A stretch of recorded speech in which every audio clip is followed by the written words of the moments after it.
Hola, soc l'Olga Jorquera d'Art Gestió Cultural i avui ens trobem a la masia d'en Cabanyes per tal de presentar-vos la visita Elles parlen les dones de la masia, un viatge a la seva història oblidada.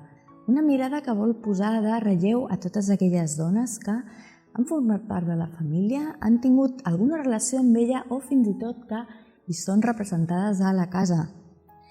És una visita des d'una perspectiva de gènere, on volem donar veu a aquestes dones que avui seran les protagonistes. Dins de la historiografia veurem que molt poques vegades les dones han estat les protagonistes i, de fet, han estat les grans oblidades dins del que seria una història escrita i representada per homes. És per això que des dels espais més íntims de la masia, una casa senyorial del segle XIX, volem donar visibilitat a totes aquestes dones en aquestes estances que porten molt gravades la seva empremta. I, de fet, ara mateix ens trobem a la sala de música, una sala que conté una gran varietat de pintures, una gran col·lecció pictòrica. En aquests quadres trobem diferents representacions de dones. Per exemple, el que seria els quadres de temàtica religiosa, aquest ideal de la religió cristiana amb representacions de sants i santes i verges. I també el que serien les muses, les dones com a muses en les escenes mitològiques amb representacions de deesses o al·legories, diferents al·legories. És que durant aquesta visita veurem diferents ideals i models de dona creats pel pensament masculí i que són els que configuraran la imatge de la dona que tindrem molts segles després.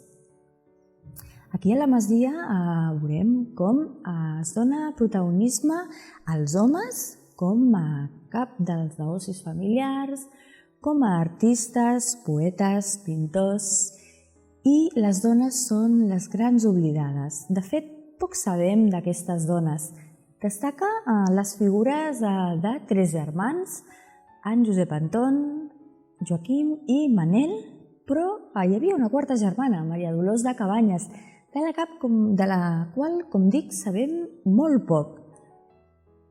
Aquesta imatge és la d'un quadre de Ramon Martí Alsina que es troba a la Biblioteca Museu Víctor Balaguer, on tenim representada a la Maria Dolors.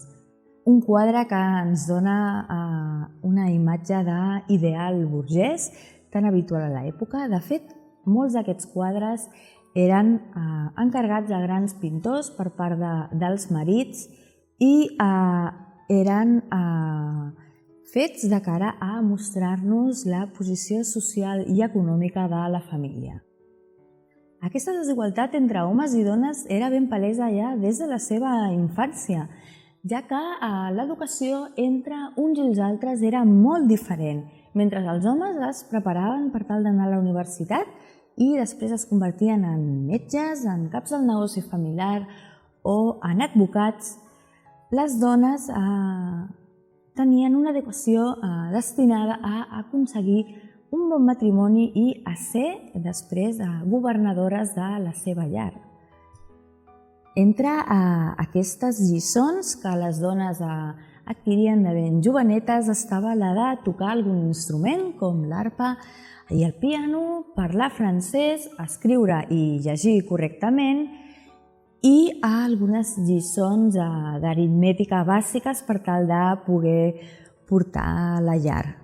Aquest model de jove virtuosa, ben considerada socialment, era el que buscaven els pares a l'hora de que la noia pogués aconseguir, com dic, un bon matrimoni.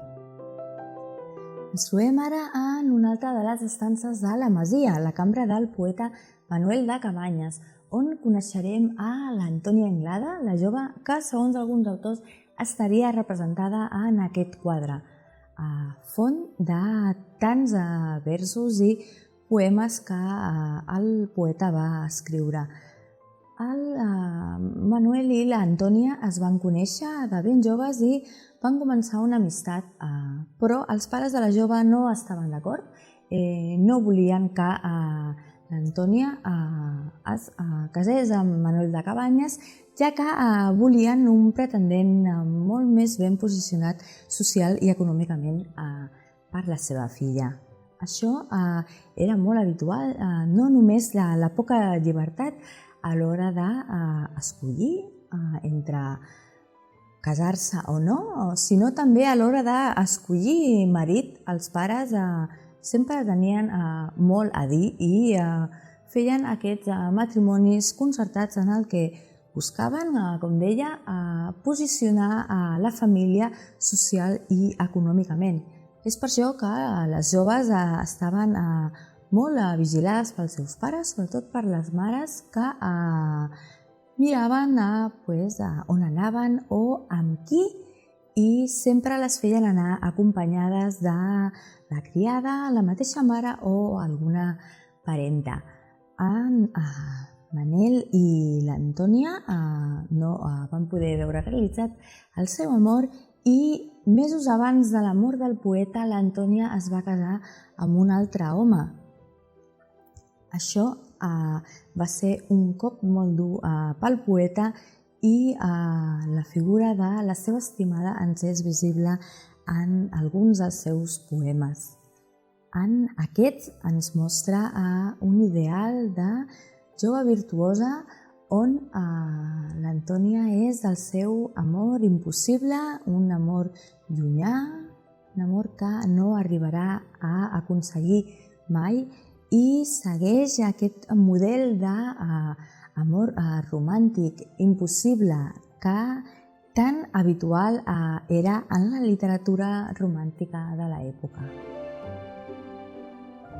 Així, un cop les joves de l'època, com l'Antònia i Anglada, es casaven, passaven a ser governantes de la seva casa, esposes, mares, i canviaven aquest rol anterior. No així la poca llibertat que tenien, ja que d'estar sota el control dels seus pares passaven a estar sotmeses al seu marit, tal com ens ho indica molts tractats de l'època que ens parlen de que la dona devia una devoció completa al seu marit. D'altra banda, la dona estava molt tancada en l'àmbit domèstic, mentre l'home tenia la facilitat d'anar a fer tertúlies o cafès fora de la casa i estava posicionat socialment i públicament. La dona estava tancada a la casa en l'àmbit domèstic, i per això espais com aquesta saleta russa, eren espais essencialment femenins en el segle XIX.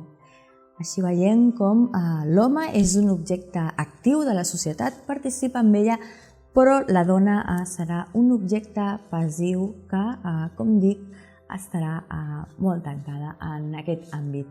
Segurament en aquest espai es feien reunions de tipus social en què es convidaven amics, familiars, i les dones havien de demostrar les seves bones tècniques en cuidar la seva llar. També es podien preparar balls i esdeveniments molt més importants.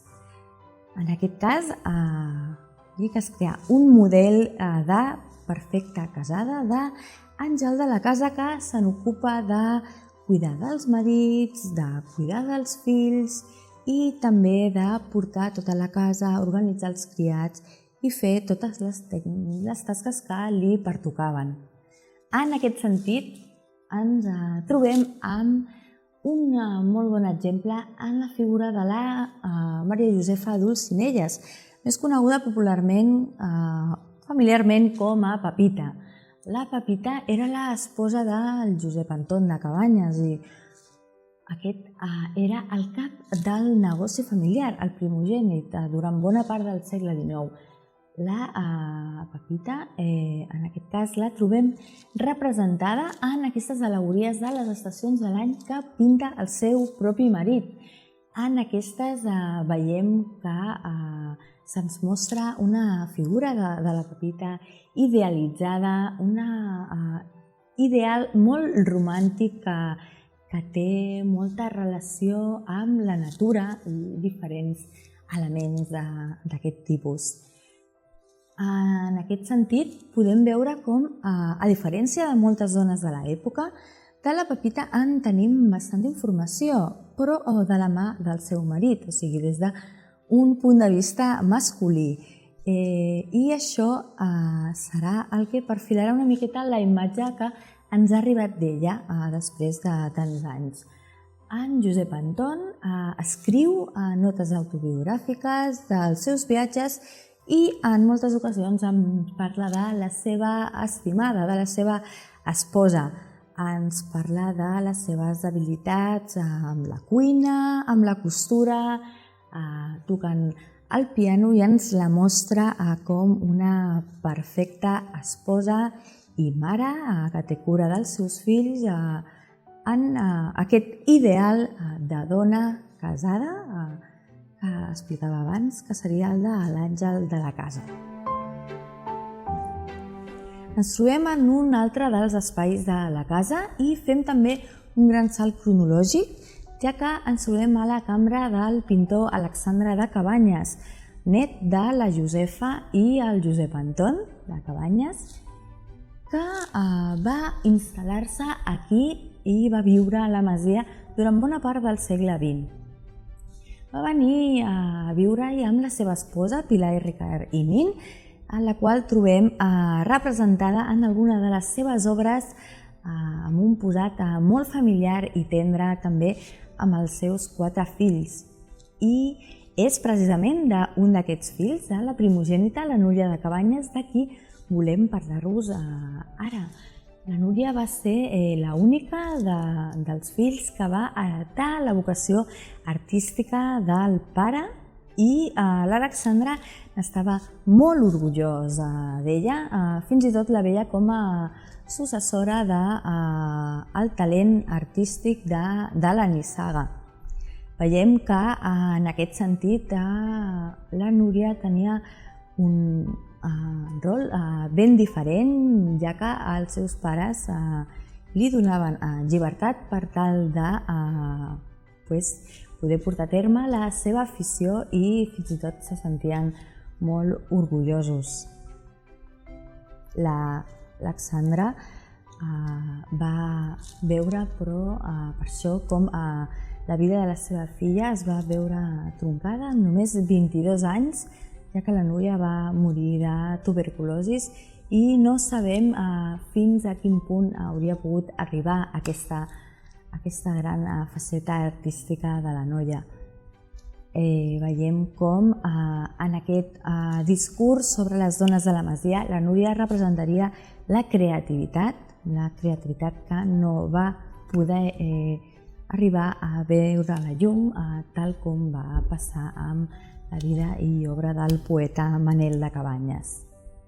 I veiem com el rol de les dones del segle XX és totalment diferent, canvia, ja que es trenquen molts models establerts del segle XIX. Veiem com, degut a tota una sèrie de canvis econòmics, socials i polítics, la dona aconsegueix drets en l'educació, en la política també, i en diverses facetes de la vida. Malauradament, veiem com algun dels arquetips i de models que hem estat revisant, creats i vigents al segle XIX, encara es poden notar avui en dia, com per exemple el de la dona identificada com a esposa, mare i com a cap de les tasques de la casa.